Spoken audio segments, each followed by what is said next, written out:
Voilà, je suis en direct aussi sur Instagram. Salut Flo, salut Stéphanie. Très belle aujourd'hui, merci. C'est parce que je pars en vacances et je suis trop heureuse. Bon, je viens parler de la pleine lune et des clés qu'il y a dans le thème de cette pleine lune qui bien sûr sont pour la plupart des aspects qui vont rester un bon moment en actif et dont je parle également dans la timeline astrale qui sera publiée lundi, où je fais le résumé des énergies de la semaine. Bon, la première chose que je voulais vous dire, c'est l'annonce. Je pars en vacances pendant une semaine, ce qui veut dire que je ne vais pas du tout être disponible à partir de demain vers 14h30 de l'après-midi ou plutôt un peu avant, parce qu'il faut que je m'organise pour autre chose et que vendredi prochain, il n'y aura pas de live, désolé. Ça d'un côté, je penserai fort à vous. Il y a du contenu que je suis en train de terminer de publier, comment on dit, schedule, de programmer pour qu'il soit publié et que je ne vous manque pas trop pendant que je ne serai pas ici. Mais voilà, je serai en train de bivouaquer pendant quelques jours en pleine forêt. Là, tu vois, genre dans la nature profonde réunionnaise, parce qu'à la base, je voulais me casser d'ici, mais vous savez qu'à La Réunion, on ne peut toujours pas quitter les lieux. Je me pose des questions vraiment sur la légalité du truc, mais bon, on ne peut toujours pas quitter le territoire sans avoir un motif impérieux. Et le préfet considère que partir en vacances n'est pas un motif impérieux, même si je vais vers des pays, à la base j'avais prévu de me faire une petite virée avec le chéri à Seychelles, qui n'est pas loin et c'est à 2h30 de vol de La Réunion, et qui eux sont en zone verte, donc il n'y a aucun souci par rapport à toute cette histoire dans laquelle on est plongé depuis mars 2020. Et ben non, pas possible de quitter La Réunion. Ce n'est pas un motif impérieux à aller se reposer. J'ai envie d'aller péter un câble à la préfecture pour voir s'ils changent d'avis, tu vois, et qu'ils disent non, cette femme, franchement, elle a besoin de repos. Bref, donc vacances pour moi et ressourcement et connexion avec la nature. Et après ça, je vais passer quelques jours dans le sud de l'île, dans un magnifique hôtel du sud de l'île. Donc voilà, je vais me régaler et je vais revenir pleine de force. La deuxième chose que je voulais vous dire, rappel, nous sommes en festivité d'anniversaire. Pour faire un résumé, pour ceux qui ne suivent pas, nous sommes donc en festivité. Non, je ne fais pas de tirage au sort. J'aime pas les tirages au sort. Je trouve que les tirages au sort ils terminent par ne servir à que 2 ou 3. Je déteste les exclusions. Donc moi, je fais des trucs où tout le monde est invité. Comme ça, c'est clair. Le cadeau est pour tout le monde. C'est aussi un cadeau pour moi que de passer du temps à préparer ces leçons, de les partager avec vous. C'est vraiment très, très chouette. Vous êtes à temps de vous inscrire à toutes les autres masterclass qu'il y a si vous ne souhaitez pas payer un sou. Mais, s'il vous plaît, inscrivez-vous. Inscrivez-vous. Quand vous allez dans mon blog, j'ai épinglé l'article du blog où je vous donne la liste de tous les événements et où vous avez les liens pour cliquer ici pour t'inscrire. Donc tu cliques et tu t'inscris. Et quand tu t'es inscrit, automatiquement tu recevras l'email. Okay? Tu recevras une confirmation d'inscription avec le lien pour participer. Et ensuite, une fois que la séance sera passée et que j'aurai terminé de faire l'édition, tu recevras aussi le replay. Tout le monde content. Mais c'est important qu'on respecte un peu ici les règles parce que sinon c'est la fête à la saucisse. J'espère que ça vous convient et si ça vous convient pas, ben je suis vraiment désolée. Tu as raison bien sûr, mais merci pour votre soutien. Bon, parlons maintenant de la pleine lune. Je vais boire un peu de café parce que je me suis servi un café pour partager ici avec vous. La pleine lune du mois Bélier, que nous sommes en train de transiter encore. Nous sommes en saison Bélier, le soleil est en train de circuler par le signe du Bélier et il est en train d'éclairer toute la trentaine de degrés qu'il y a en Bélier. Et à chaque mois, à chaque saison Bélier, nous avons une lunaison de nouvelle lune, c'est-à-dire une conjonction lune-soleil, dans le même signe où se trouve le soleil, et 15 jours plus tard, une opposition lune-soleil. Ce jeu solilunaire qui se passe tous les mois, nous avons deux événements comme celui que je viens de te décrire, mais en valeur avec nos deux luminaires les énergies des signes concernés. Le soleil, en transitant par les degrés d'un signe du zodiaque, met en valeur, illumine, éclaire, réchauffe, met d'actualité, et tout ça, le signe en question. Donc ici, Bélier, depuis le 20 mars, nous sommes tous en train d'expérimenter les énergies que le soleil met à notre disposition au travers de l'archétype Bélier. Et le fait que nous ayons une lunaison de pleine lune à chaque mois solaire met en lumière l'axe de signes. Parce que les signes ne sont pas compris, ni étudiés, ni observés de façon individuelle. Les signes font partie d'un tandem. Les lunaisons représentent des moments où on met en avant l'énergie d'un signe, l'archétype d'un signe, mais aussi, au cours du même mois solaire, on met en avant l'énergie du signe opposé et complémentaire. C'est un jeu très intéressant que se tient tous les mois, en fait, et qui nous permet justement de faire notre travail de connaissance de nous et d'expérimentation, parce qu'on est là pour ça. Je sais qu'il y a souvent des personnes qui disent « Mais pourquoi tu dis qu'on est venu ici apprendre et si on est juste venu être… » Écoute, vis-le comme toi tu veux. Moi, personnellement, c'est une croyance que je ne me suis pas juste inventée, que j'ai nourrie, mais en même temps, tu vas me dire, tu choisis tes lectures en fonction de tes intérêts, je suis bien d'accord avec toi. Mais de par ma formation et mes intérêts philosophiques et spirituels et métaphysiques, je suis arrivée à la compréhension que dans ce monde, on est venu expérimenter le plus grand nombre d'expériences pour nous permettre de nous connaître et que dans cette connaissance et conscience de nous, nous avons une connaissance et une conscience de tout ce qui nous entoure. La vie, les autres, l'univers, le cosmos, la Terre, enfin voilà, tout. Je kiffe apprendre, moi personnellement. Je trouve ça super excitant, ça me permet de donner sens à ce que je fais ici, sinon je me sentirais un peu comme, je sais pas moi, une pierre qui n'a aucune raison, enfin qui a une raison d'être, mais elle n'en est pas consciente.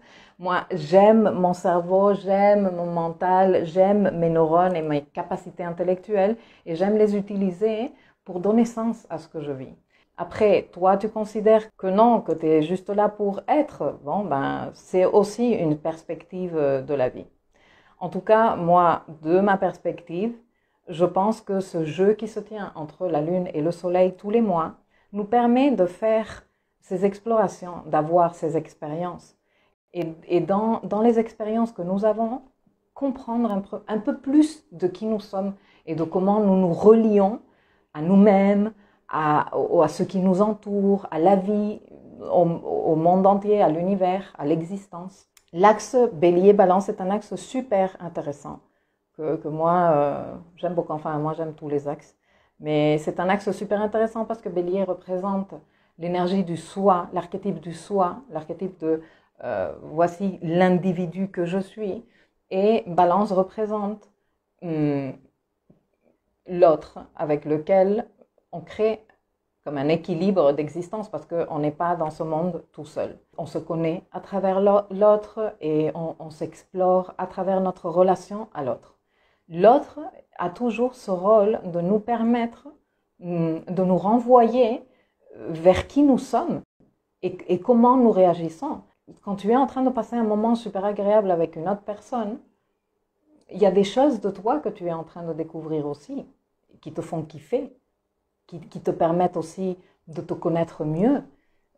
Quand tu t'engueules avec quelqu'un, quand quelqu'un dit quelque chose qui te vexe ou qui te, sans te vexer, sans aller aussi loin que ça, mais qui te fait un truc, ça sert aussi à dire pourquoi ce truc il m'a vexé, qu'est-ce qui se passe, quelle est cette partie de mon histoire où j'ai un épisode que j'ai pas terminé de comprendre par rapport à ça, non? Parce que tu ne serais pas dans un état de négativité, d'agacement, de vexation, de tristesse si toi tu avais déjà réglé cet épisode-là. Donc forcément que la personne que tu as en face et qui a fait un truc qui t'a déclenché, te permet de dire ah tiens, figure-toi que j'ai encore un truc là, non? Bon, moi je trouve que les relations sont fascinantes pour ça. Est-ce que c'est facile? Non. Est-ce que la première chose que l'on fait normalement c'est partir en cacahuète et dire ouais, c'est trop méchant, il m'a dit, il m'a vexé. Il devrait savoir quand même, après toutes ces années qu'on est ensemble ou qu'on se connaît ou j'en sais rien. Mais une fois que tu passes cette mini-épisode, c'est bien de dire, mais pourquoi? Mais vraiment? Mais est-ce que ça valait le coup que je prenne cette position? Et en y réfléchissant, et beaucoup de fois même, surtout quand tu as fait un bon coup dans ta vie de travail personnel, quand tu fais cette réflexion, tu te dis non mais j'ai réagi en automatique, tu vois. Genre si je m'étais permis, c'est pour ça que je parle de la pause salutaire, tu vois, cette pause entre ce que l'autre fait ou ce qui se passe à l'extérieur de toi et comment toi tu réponds ou tu réagis. Mais beaucoup de fois, quand tu fais ton petit exercice de réflexion, tu te dis, mais si j'avais réfléchi quelques minutes, ben, je me serais rendu compte que non, que c'est vrai, que je ne suis plus là, que j'y étais il y a quelques années et que ça a été juste un automatisme. Et tout ça que je suis en train de te dire ici en ce moment est quelque chose qui se réveille fortement lors de la saison Bélier ou Balance quand nous avons les lunaisons dans l'axe. Parce que en saison Bélier, le soleil est en Bélier, non? La lumière est en Bélier. Et celle qui vient chouiner, c'est la lune qui est en Balance. Je ne critique pas les lunes en Balance moi-même, j'ai la lune en Balance, je m'auto-critique à moi-même, ok? Mais lors de la saison Balance, le soleil est en Balance. Et celle qui vient chouiner, c'est la lune en Bélier. Pourquoi je dis qu'elle chouine? Parce que les lunes, elles chouinent. La lune est un archétype d'immaturité, de passé, de conditionnement émotionnel.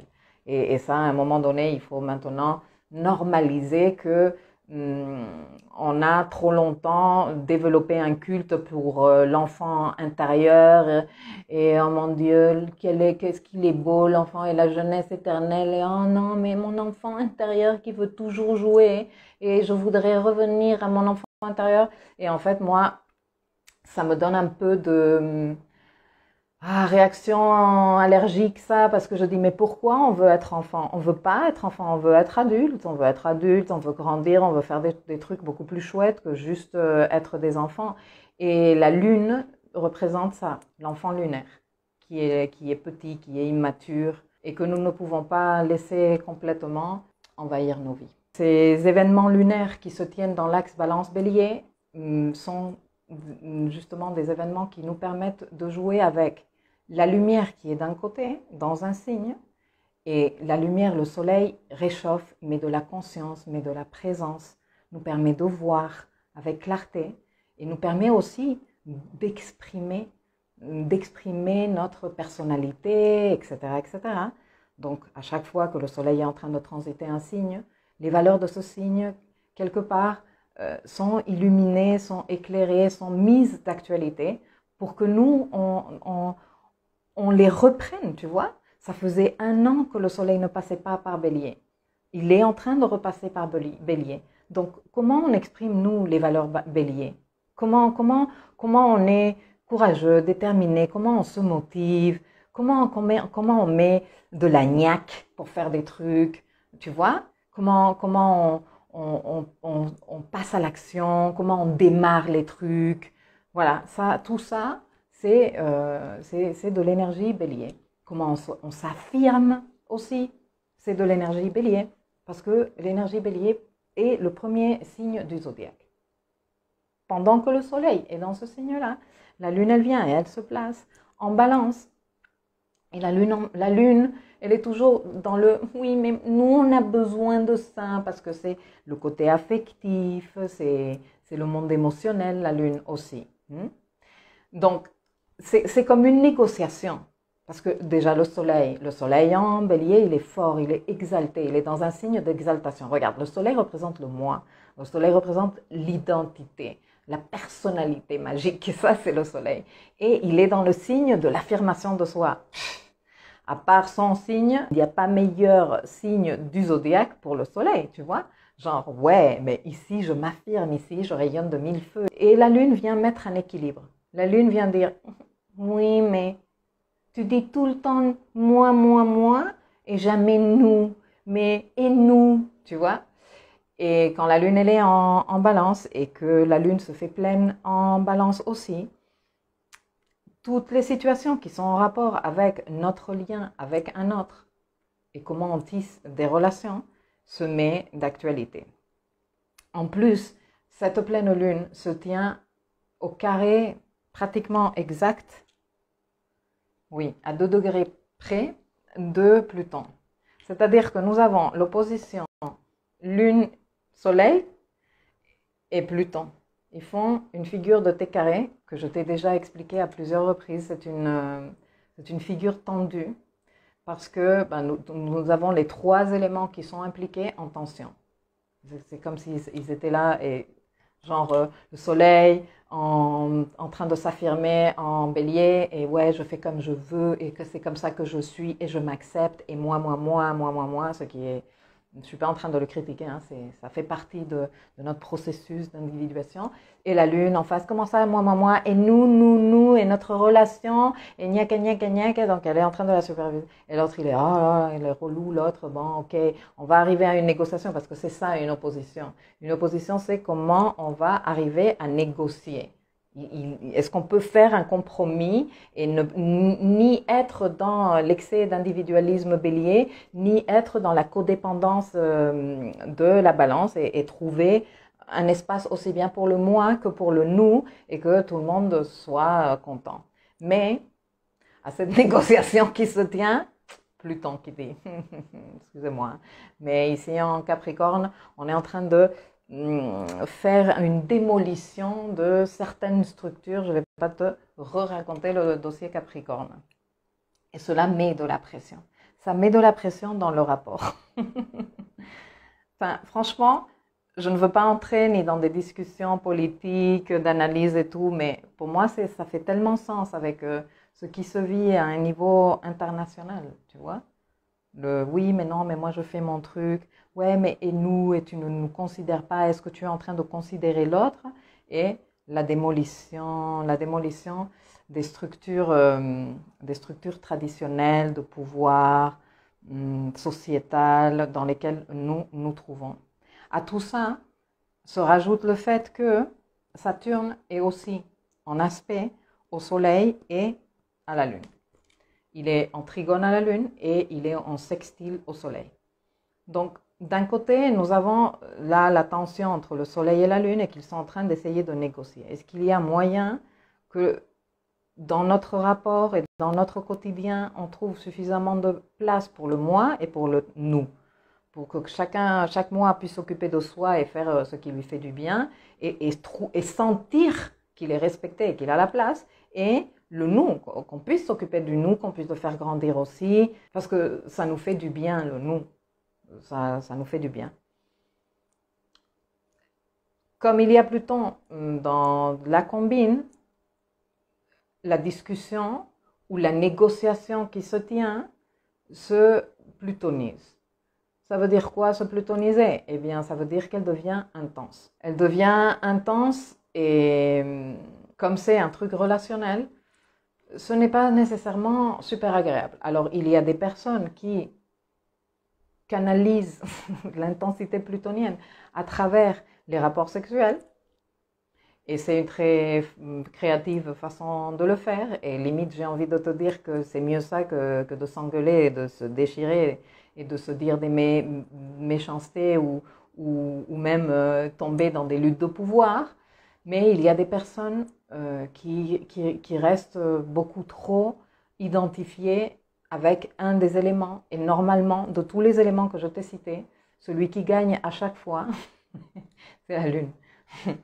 On reste, mais vraiment enfermé et emprisonné dans notre code lunaire. Et le code lunaire se vexe, et le code lunaire fait émerger tous nos mécanismes de carence émotionnelle que l'on cumule depuis des années et des années. Et on passe un mauvais moment, nous, et on fait passer un mauvais moment aux autres personnes qui nous entourent, quelles que soient ces autres personnes. Parce que même si dans les relations de type balance, on ne trouve pas nécessairement les relations familiales, balance, c'est la relation one-to-one. Tu vois? Donc, dans n'importe quelle relation où toi et moi, on est quelque part dans une situation d'égalité, là, on est en balance. Qu'il y ait un contrat tacite ou explicite, c'est-à-dire que, par exemple, toi et moi, on est clients, que tu es mon client, et donc on a signé un contrat, mais il y a, par exemple, les relations amicales, où il n'y a pas un contrat signé, mais il y a un contrat tacite. Il y a un contrat tacite de respect mutuel, de loyauté, de fidélité, j'en sais rien, quelles sont tes valeurs dans l'amitié, mais de soutien, d'amour, tu vois. L'autre, du moment où dans une relation, on attend un truc de l'autre, hein, et l'autre attend des trucs de nous, là, il y a un contrat. Même si on ne s'est pas assis, on s'est dit, bon, ok, on va signer le contrat de notre amitié. On ne fait pas ce genre de choses, mais le contrat existe. C'est un contrat tacite. Ces relations qui sont régies par des contrats formels ou tacites, c'est des relations de type balance. Et avec le passage de la lune en balance et avec la pleine lune en balance, c'est comme si la partie émotionnelle de nos rapports devenait d'un coup clair. On pouvait la voir parce que la lune qui passe beaucoup de temps comme ça un peu dans l'obscurité, tu vois juste un petit morceau de moi ou tu vois la moitié, tu vois, mais très peu de temps tu la vois entière. Eh bien, quand elle arrive face au soleil, là tu vois, là il y a la lumière. Et comme ils sont face à face, ça se voit. Donc ça c'est une façon d'analyser la lune et de l'utiliser aussi pour s'observer comment cette énergie est en train de s'exprimer en ce moment dans ma vie. Où est-ce que j'en suis de ma gestion de mes relations? Parce que d'ici 6 mois, enfin de maintenant à d'ici 6 mois, les relations ne vont pas être nécessairement le sujet fondamental des lunaisons. Bon, toute opposition, c'est clair qu'on va mettre en avant la relation. C'est clair aussi qu'en ce moment, nous avons Vénus, maîtresse du nœud nord, et forcément, ça met en avant tous les côtés relationnels. Mais c'est vraiment au cours de la saison Bélier et au cours de la saison Balance que nous, on a la possibilité de faire un petit bilan par rapport à nos relations. Et de voir surtout si nous sommes en train de vraiment focaliser notre lumière du côté de où se trouve le soleil, tout en considérant, ne pas ignorant la partie d'en face. Ou si nous sommes vraiment en train d'avoir des schémas de comportement, de codépendance, etc., que nous ne sommes pas en train de nous occuper de ça. Parce que ça sert aussi à ça, les relations et les compréhensions dans nos relations. Par exemple, tu es dans une relation, cette personne, elle est en train d'agir un peu en mode soleil en bélier, donc je fais un peu ma vie, je sors avec mes copains, j'ai mes activités, mon sport 2-3 fois par semaine, le week-end, j'aime bien de temps en temps prendre mon vélo et me faire une virée avec d'autres copains qui sont dans le même délire que moi, vélo et tout. Et toi, tu peux être en train de te sentir dans cette relation comme on n'est pas en train de me donner du temps ici et comme dans l'attente que l'autre personne soit disponible pour faire un truc et même que tu renonces à des projets à toi ou à des situations ou des trucs que tu voulais à tout prix faire parce que tout d'un coup cette personne elle est disponible pour faire une chose et que toi tu te dis ok bon bah je vais laisser tomber mon truc parce que j'ai tellement envie de passer du temps avec lui. Si tu es dans cette démarche-là, il y a une situation où tu n'es pas vraiment en train de te personnifier en soleil en bélier. Tu vois, est-ce que tu es en train de te donner toi la priorité? C'est important. Et si tu es là tout le temps comme en attente de ce que l'autre veut bien te donner, si l'autre il a du temps pour toi, etc. etc. Et c'est ces mécanismes de codépendance que la lune en balance nous montre. C'est ces mécanismes-là. D'ailleurs, les personnes qui avons une lune en balance sont des personnes qui avons une véritable difficulté pour poser des limites dans les rapports, pour dire non, maintenant c'est du temps pour moi, on fuit le conflit par défaut. Alors, je ne suis pas en train de dire qu'on le fasse toute la vie. Parce que personnellement, j'ai ma lune en balance, j'ai fui le conflit très longtemps dans ma vie. J'ai eu énormément de problèmes pour poser des limites. J'ai été dans des relations où j'étais un peu à la merci de ce que l'autre voulait bien faire avec moi ou pas, etc., etc.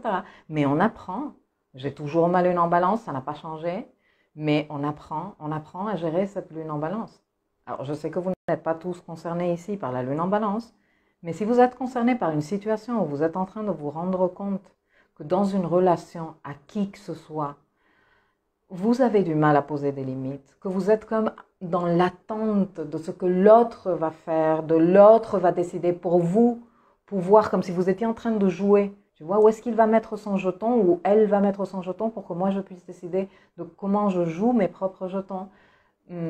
Peut-être que c'est le moment de dire comment je peux me soleil embelliériser un tout petit peu. Tu vois? Genre, parce que en fait c'est ça, la correction karmique de la lune en balance, c'est ça. C'est devenir un tout petit peu bélier. Tout comme quand la lune est en bélier, qu'elle est là, non, je m'en bats les couilles, moi je fais comme je veux, je vous emmerde tous et tout. Elle doit se balanciser un tout petit peu et dire non, attends, je vais quand même considérer l'autre, je vais quand même, tu vois. Donc, en ce moment, nous avons la lune en balance. Donc, en ce moment, c'est observer vraiment, est-ce que nos relations sont équitables? Est-ce qu'il y a de la place pour moi dans la relation? Est-ce que j'ai le droit de dire non, je ne veux pas aller là? Non, quelle flemme, sortir vendredi soir, je suis claquée, je préfère traîner en savate chez moi, ou je ne sais pas moi. Tout dépend de tes situations. Mais voilà, c'est le moment de le faire. Le truc est que plutoniser la lune, donc intensité. Donc, il va falloir surveiller un peu ces remontées de colère, de ce qui m'énerve, ou elle m'énerve, ou pourquoi, ou l'injustice, la sensation de se sentir un peu écrasé, hein, parce que les abus de pouvoir, ou avoir comme envie de s'imposer obligatoirement à l'autre, et surtout faire beaucoup de drame. Nous avons le nœud sud en Scorpion, et avec le nœud sud en Scorpion, nous sommes en train de nettoyer beaucoup de karma émotionnel, mais il y a aussi une forte tendance dans l'ambiance à faire du drame. Mais en même temps, il y a Saturne. Donc, il y a comme, est-ce que nous allons arriver à négocier? Est-ce que nous allons arriver à nous clarifier? Et surtout, la lune en balance, elle doit se clarifier. Parce que la lune en balance, qu'est-ce qu'elle aime avoir? Le cul entre deux chaises. Ah non, oui, mais non, mais attends, mais je ne sais pas décider. Décide-toi pour moi. Non, décide. Décide ce que tu veux et en fonction de ce que tu veux, prends tes dispositions. Tu vois? Genre, non, mais c'est que je veux tout. Peut-être que tu peux pas tout. Saturne, il te rappelle, il y a des limites. On ne peut pas tout le temps. Donc, lune en balance, décide. Et après, on s'engage. Tu vois? Parce qu'ils sont en excellent aspect. Mais décide.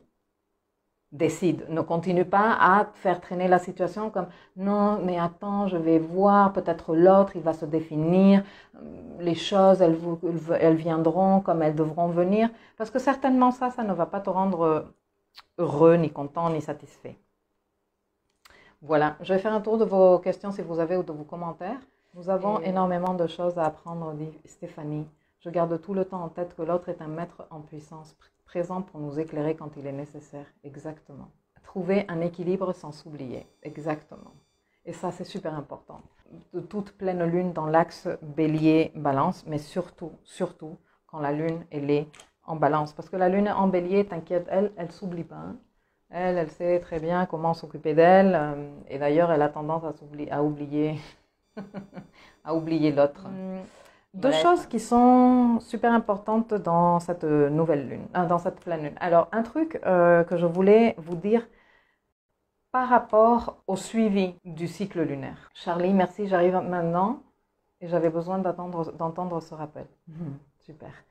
Donc, tu sais que le cycle lunaire est un cycle excellent aussi pour matérialiser des choses. Parce que, indépendamment du fait de l'énergie que les luminaires dans les signes mettent à notre disposition, qui nous sert à nous observer, à nous piloter, à nous regarder, etc., et apprendre, toujours apprendre, il y a le fait que chaque lunaison se tient dans une maison différente de ton thème. Si toi, tu as démarré un projet dans ta maison Balance en octobre 2021, ou pour ceux qui ont suivi dans le cycle métonique lunaire, maintenant vous savez, en octobre, le 16 octobre 2020, nous avons eu une nouvelle lune en Balance, pratiquement dans les mêmes degrés où celle-ci va se tenir. Okay?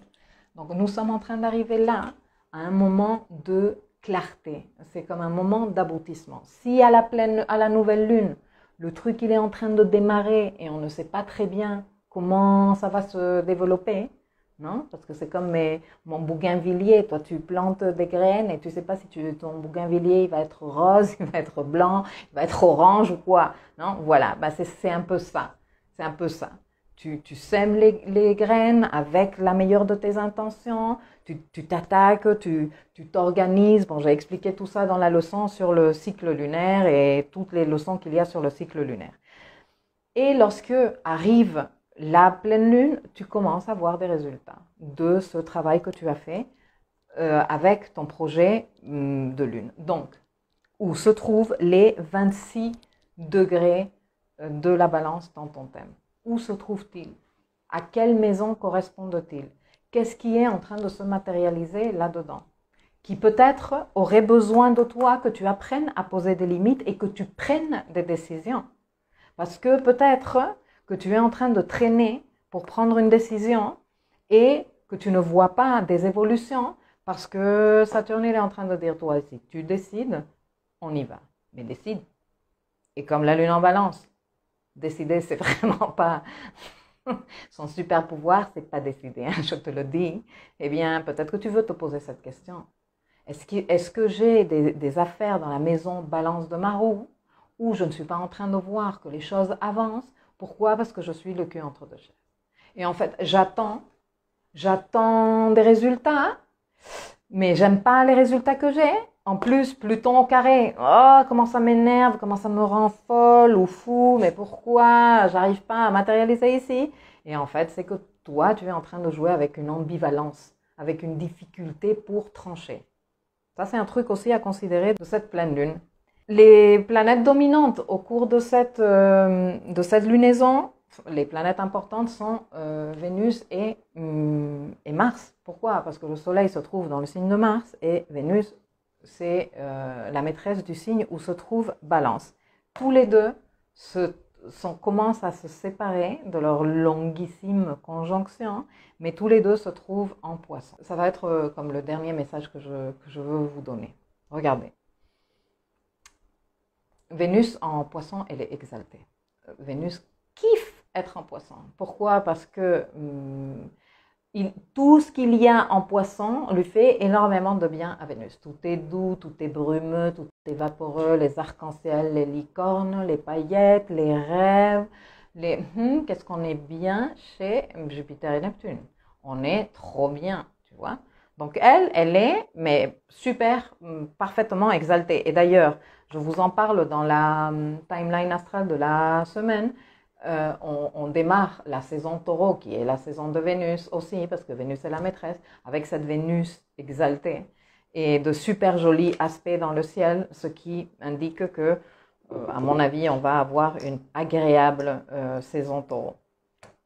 Mars, c'est autre chose. Parce que Mars en poisson dit, l'astrologie traditionnelle, il n'est pas du tout à l'aise. Au contraire. Tu vois, Mars, il est bien en Capricorne. Mars, il est bien à la limite en Scorpion parce qu'il est chez lui. Mars, il est certainement super bien en Bélier. Mais en Poisson, Mars, il patauge un peu. Mais je vais te dire un truc. Moi, je n'aime pas fonctionner avec cette compréhension. Enfin, je considère ça parce que si nous, ce qu'on cherche, c'est une action très de type Mars en Bélier, ben Mars en Poisson, ben on va pas avoir une. Mars ne peut pas s'exprimer en Bélier comme il s'exprime en Poisson. C'est pas possible. Mars en Bélier, il est chez lui, il comprend, il sait parfaitement où il a tous ses outils, toutes ses armes et tout ce dont il a besoin. Et en Poisson, il est genre, je ne vois rien. Il y a un brouillard là où j'ai du mal à avancer. Qu'est-ce qui se passe, tu vois? Où il plonge dans les profondeurs de l'océan neptunien, poissonnesque. Et il est là, oh my God, je ne vois rien. Tu vois? Donc, ce n'est pas le même Mars, c'est sûr. Mais Mars est Mars. Mars, c'est le code Mars. Mars, c'est notre masculin sacré. Notre masculin sacré qui, ça fait plusieurs années, qui est bien castré, ce Mars. Il est bien castré. On nous a annoncé il y a 2 ans qu'on était en guerre et après on nous a enfermés, on nous a interdits, on nous a serrés, on nous a, voilà, et on nous a bombardés de messages de peur, de guerre et de paternalisme de « mais nous, on va te protéger ». Mais tu vois un truc, quand à Mars, toi tu lui dis c'est la guerre, Mars dit ouais, c'est la guerre. Où est-ce qu'il faut aller se battre? Alors, chaque Mars va aller se battre comme son signe, comme son style le dit. Il y a des Mars qui vont être plus dans réunissons-nous, discutons, trouvons les façons de travailler ensemble en équipe, on avance mieux. Il y a d'autres Mars qui sont super sauvages et ma bite et mon couteau et c'est bon, moi je vais partir faire l'exploration et je vais ouvrir une nouvelle voie, très pionnier. Il y a des Mars qui sont plus dans l'intellect et la stratégie. Mais toujours est-il que du moment où toi, tu donnes le cri de appel à Mars, Mars c'est de l'action. Et donc, imagine-toi que tu dis, ouais, et maintenant, enferme-toi dans le placard. Tu n'as pas le droit de sortir, tu n'as même pas le droit de bouger. Pendant des mois et des mois, pendant des années et des années. Je ne sais pas si vous êtes au courant qu'au moment même où vous et moi, on est là en train de discuter, il y a 28 millions de personnes enfermées dans leur maison. Ils n'ont pas du tout le droit de sortir. Parce que la situation historique maintenant, depuis 2020, que je ne vais pas dire parce que après je veux mettre cette vidéo sur YouTube, et you know what, on me l'a... Et c'est dans le pays des pandas, où la ville le centre financier de ce pays est en ce moment confiné, tout le monde, 28 millions de personnes. J'ai regardé des vidéos qu'on m'a envoyées dans les groupes dans lesquels je suis, là, WhatsApp et Telegram, où les gens crient à travers les fenêtres tellement ils en ont plein leur cul d'être enfermés dans leur maison sans une véritable raison d'aucun type. Ça fait un peu flipper, limite, ces vidéos-là. Mars castré ne peut pas être Mars. On va aborder ce sujet dans les leçons, justement dans les masterclass, je te refais un rappel, dans les masterclass qui arrivent en juin, on va aborder Mars. On va aborder Mars et le cycle avec le soleil et le voyage du héros ou le voyage de l'héroïne. Et on va aborder aussi le cycle Mars-Saturne pour matérialiser. Mais dans les deux cas, l'archétype de Mars, qui est notre masculin sacré, qui est celui qui a des couilles pour aller faire, qui n'est pas là, c'est trop dur, c'est trop difficile, bon ok, il faut que je me range, pas ok, je peux pas. Non, ça c'est pas Mars, ça c'est pas Mars. Et en préparant mes masterclass pour ce mois de juin, parce que je suis déjà en train de vider mon cerveau, de me rappeler, de mettre enfin tout ce que vidage de cerveau en papier. Je me suis dit, je voudrais bien parler de ce concept de l'enfant éternel que Jung a exploré avec von Franz. C'était une disciple à lui et ensuite ça a été une collaboratrice à long terme. Et comment ils avaient déjà prévenu depuis bientôt 100 ans que ce côté de l'homme qui ne grandit pas, qui reste petit, qui reste lâche, qui n'active pas ce Mars, cet archétype du guerrier, cet archétype du masculin sacré, cette énergie yang, pouvait véritablement être la perdition de la société occidentale. Ce Mars se trouve en Poisson. Et tu vas me dire, et quel est le rapport avec tout le truc que tu viens de me raconter? Ben, je vais te l'expliquer. En Poisson, nous terminons un truc. Mars vient de rencontrer Saturne.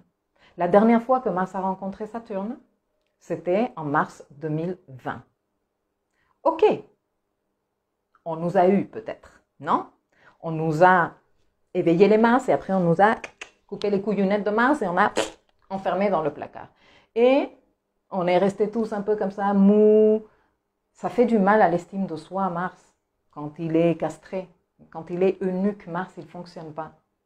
Nous sommes entourés de messages de peur, nous sommes entourés de fausses lumières masculines qui n'est que de la prépotence et de l'arrogance, de l'imposition, vraiment de la fabrication, ok, pour ne pas laisser que cette énergie masculine s'exprime. Mais cette énergie masculine, elle est indispensable. Mars est l'archétype de notre énergie yang, chez nous tous, chez les hommes et chez les femmes. Okay? Si l'énergie yang n'a pas sa place d'expression, l'énergie yin non plus. Je sais qu'il y a un discours, ça fait partie des cultes yin, où on dit non, mais le féminin sacré devrait dominer. Non, non. Féminin et masculin doivent fonctionner ensemble.